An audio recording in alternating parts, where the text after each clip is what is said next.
समजा तुम्ही सोशल मीडियाचे ॲक्टिव्ह युजर आहात, दिवसाला किमान 1-2 पोस्ट तरी तुम्ही शेअर करत असता.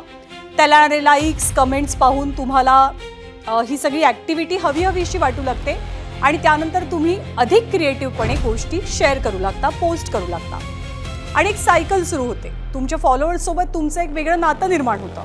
पण एक दिवस अचानक तुमच्या अकाउंटवरच्या अनेक पोस्ट डिलीट झाला तर, किंवा थेट अकाउंटच बंद झालं तर तुम्ही म्हणाल हे शक्य कसं काय आहे?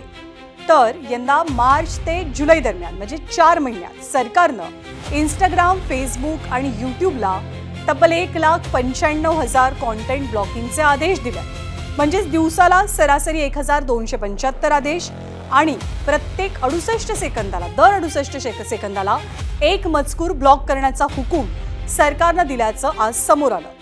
आपल्या देशामध्ये आज 60 कोटींपेक्षा जास्त ॲक्टिव्ह सोशल मीडिया युजर्स आहेत आणि दिवसाला 6 ते 10 कोटींच्या घरात सोशल मीडिया पोस्ट आपल्याच देशातनं शेअर होतात.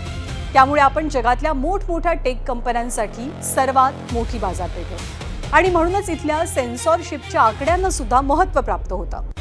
सरकारच्या कारवाईचा आढावा घेण्यापूर्वी आपण ग्राफिक्सच्या माध्यमातून भारतातल्या ॲक्टिव्ह युजर्सची ही आकडेवारी पाहतोय. भारतातले सोशल मीडिया युजर्स व्हॉट्सॲप 56 कोटी लोक वापरतात, यूट्यूब 50 कोटी लोक पाहतात, इंस्टाग्रामचे युजर्स अंदाजे 55 कोटी आहेत, फेसबुक 40 कोटी, स्नॅपचॅट 21 कोटी तर एक्स 2 कोटी 30 लाख.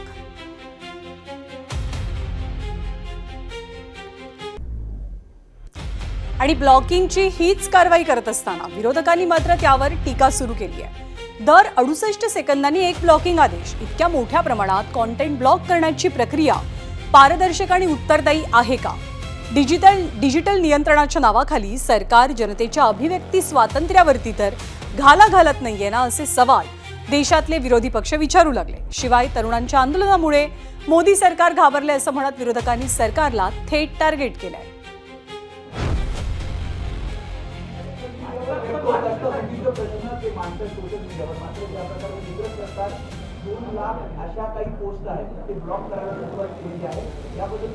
ये डर अच्छा है लेकिन जेन जी रुकेगा नहीं. ये खौफ में है, डर में है, इनके दिमाग में डर हुआ है. जेन जी का डर, युवाओं का डर प्राइम मिनिस्टर के 15 अगस्त के भाषण के दौरान दिखा है, जो उनकी बार बार जबान फिसल जाती थी.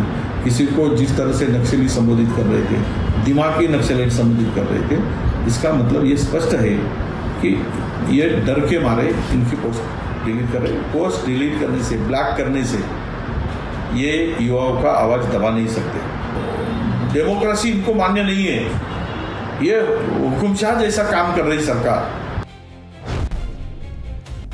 तर सोशल मीडियावरचं हे सगळं ब्लॉकिंग इतकं चर्चेत का आलंय?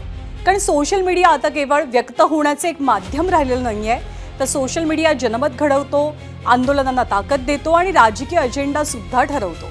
त्याचमुळे सोशल मीडियावरती सरकारच्या वाढत्या हस्तक्षेपाच्या या आकडेवारीकडे केवळ ब्लॉकिंगचा आकडा म्हणून पाहता येत नाहीये. या पाठीमागे अभिव्यक्ती स्वातंत्र्य, सोशल मीडिया कंपन्यांची जबाबदारी आणि सरकारच्या अधिकारांची मोठी चर्चा दडलेली आहे, हे नक्की आहे.